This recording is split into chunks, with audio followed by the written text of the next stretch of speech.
सारे इकट्ठे ही होने लगे।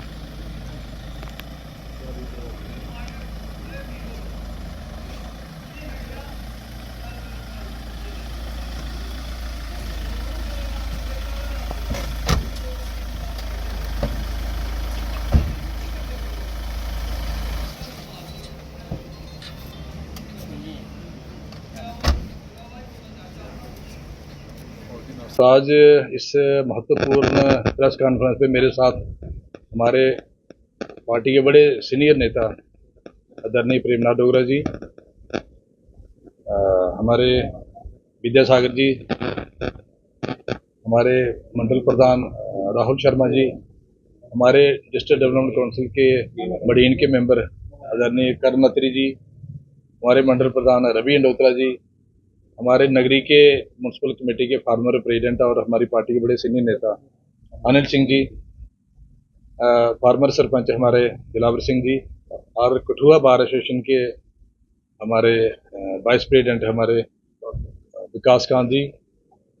हमारे म्यूनसिपल कमेटी लखनपुर के फार्मर वाइस प्रेसिडेंट श्री काका सिंह जी, और हमारे एक और बड़े सीनियर कठुआ के सोशल वर्कर हमारे करतार वर्मा जी हमारे बीच में हैं। और आज की जो पत्रकार वार्ता में इसलिए कह रहा हूँ कि महत्वपूर्ण है क्योंकि पिछले कल ही हमारी जम्मू कश्मीर सरकार ने हमारे कठुआ मेडिकल कॉलेज के लिए तकरीबन 18 करोड़ रुपए का फुल बॉडी एमआरआई सैंक्शन किया है। और ये जो फुल बॉडी एमआरआई है ये कठुआ में फैसिलिटी नहीं थी। हमारा डिस्ट्रिक्ट अस्पताल के बाद मेडिकल कॉलेज अपग्रेड हुआ, लेकिन जो फैसिलिटियाँ डिस्ट्रिक्ट अस्पताल में थी वो भी नहीं थी। तो लिहाजा जब बजट सेशन असेंबली का हुआ था तब मैंने ये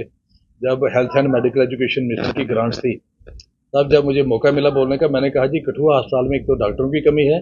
दूसरा जो है वहाँ इक्विपमेंट्स की मेडिकल इक्विपमेंट्स जो डायग्नोस्टिक्स के लिए बहुत ज़रूरी हैं, खास करके एमआरआई वो वहाँ होना चाहिए। और 2-3 दिन के बाद जब ये ग्रांट्स पूरी हुई और कंसर्नड मिनिस्टर मैडम स्कीना इतू जी ने जब वहाँ रिस्पांस दिया, उन्होंने कहा कि इस साल हम कोशिश करेंगे कि 4-5 मेडिकल कॉलेज में एमआरआई की मशीन मुहैया करवाएंगे, क्योंकि सभी को एक साल में देना पॉसिबल नहीं है। और मुझे बहुत खुशी है कि पहला ही जो उन्होंने रिलीज़ किया एमआरआई का वो हमारे कठुआ मेडिकल कॉलेज के लिए किया। तो मैं समझता हूँ ये 18 करोड़ की सौगात कठुआ के लिए बहुत ही महत्वपूर्ण है, क्योंकि अक्सर जो हमारे लोग बीमार होते थे, कोई कैंसर पेशेंट है, हार्ट के पेशेंट हैं, और जहाँ जो हमारे रोड ट्रैफिक एक्सीडेंट्स में जिनकी इंजरीज होती हैं उनको एमआरआई की ज़रूरत रहती है।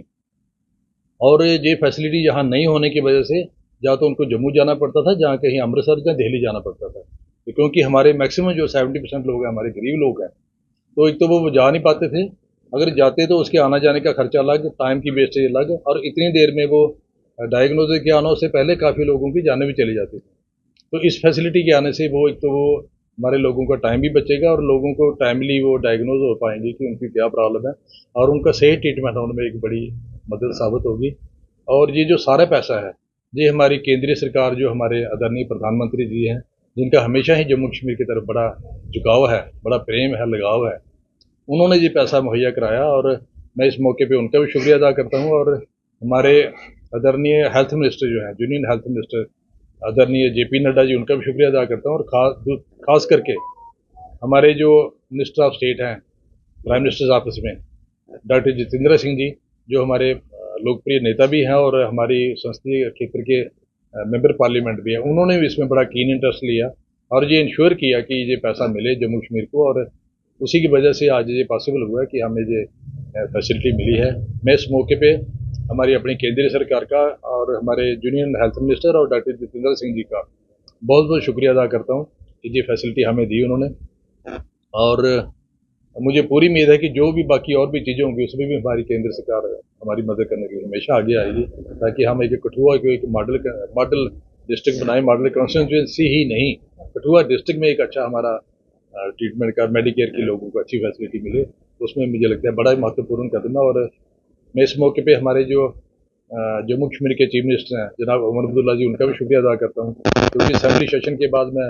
उनको श्रीनगर में भी मिला, जम्मू में भी मिला था इस सिलसिले में। और मैडम स्कीना इतू जो health and medical education minister है, उनका भी शुक्रिया अदा करता हूँ कि उन्होंने भी ये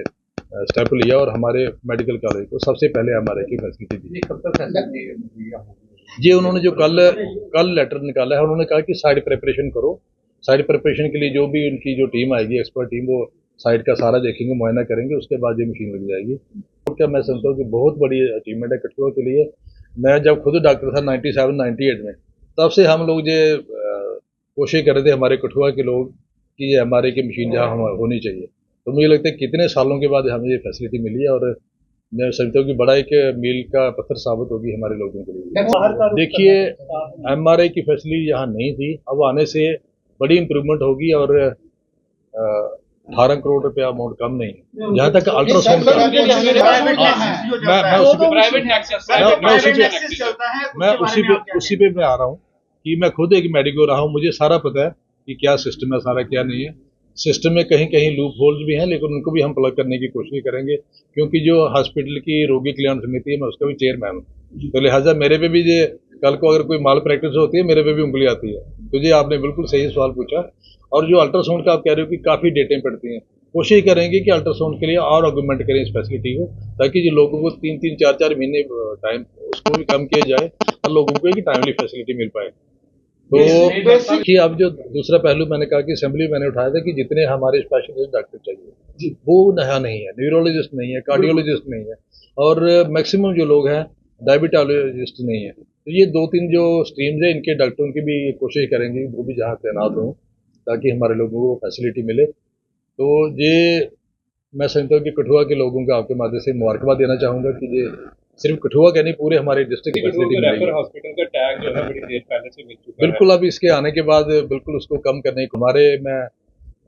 इस मौके पे अपनी जो कठुआ की डॉक्टरों की टीम है उनको भी मैं अप्रिशिएट करूंगा कि डिस्पाइट कम मैन पावर होने के बावजूद वो इतना बड़ा इंफ्रास्ट्रक्चर को संभाल रहे हैं, चला रहे हैं सर्विस को। हालांकि बड़ा उन पर स्ट्रेस है,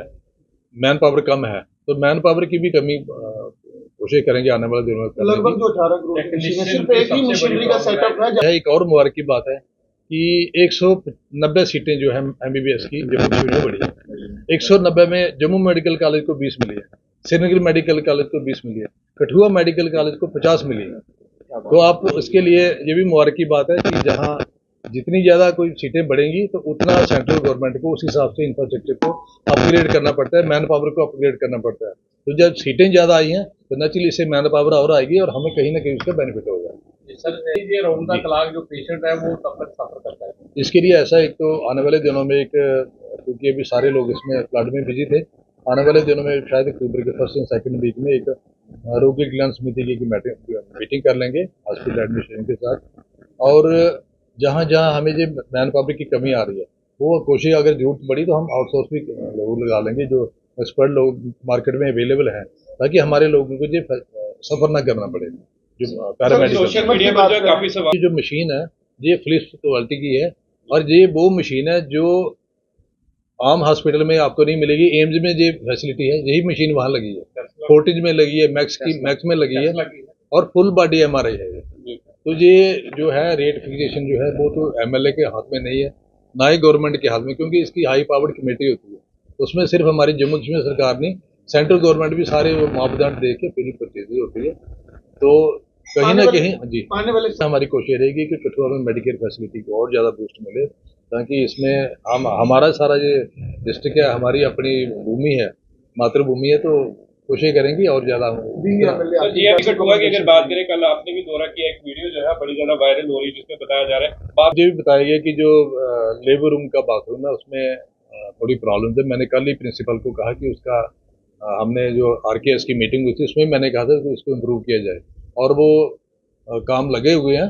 ये भी आने वाले दिनों में आप देखेंगे कि वो भी अक्टूबर से पहले हम उसको कोशिश करेंगे अच्छा इम्प्रूव हो और उसकी कंडीशन अच्छी हो जगह जगह, उसमें चाहे आयुष के हों जो एलोपैथी के हों। क्योंकि जैसे फ्लड के बाद क्या होता है कि वाटर बॉर्न डिजीज का काफ़ी जोर रहता है, तो लिहाजा सभी लोगों को एक तो रिलीफ एंड रिहेबिलिटेशन हमने पहुंचाने की कोशिश कर रहे हैं एडमिनिस्ट्रेशन के साथ मिलके, और उसमें हमारे जो पार्टी के सीनियर नेता हैं, जिस तरह हमारे डीडीसी के अभी इन्होंने ज्वाइन किया, हमारे रघुनंदन सिंह बबलू जी, हम सभी ने ऑलमोस्ट सारा एरिया कवर किया और ऑन फुट कवर किया। तो पिछले कल भी गए थे हमने कई जगह, गलो, जंडोर, नोनाल, इवन बागड़ा तक हम सारे गए और देखा, हमने रिलीफ भी मटीरियल बांट रहे हैं, और जहाँ जहाँ एडमिनिस्ट्रेशन में कहीं को कमी नजर आ रही है वो डी साहब से मिलके उनके नॉलेज में ला रहे हैं कि जहाँ जो ट्रस्ट देने की जरूरत है। और हो रही है कि तकरीबन 85% जो हमारे रोड क्लोज थे वो शुरू कर दिए हमने, और आने वाले 2-4 दिन में वो रोड बाकी जो 15% है वो भी सारे शुरू हो जाएंगे।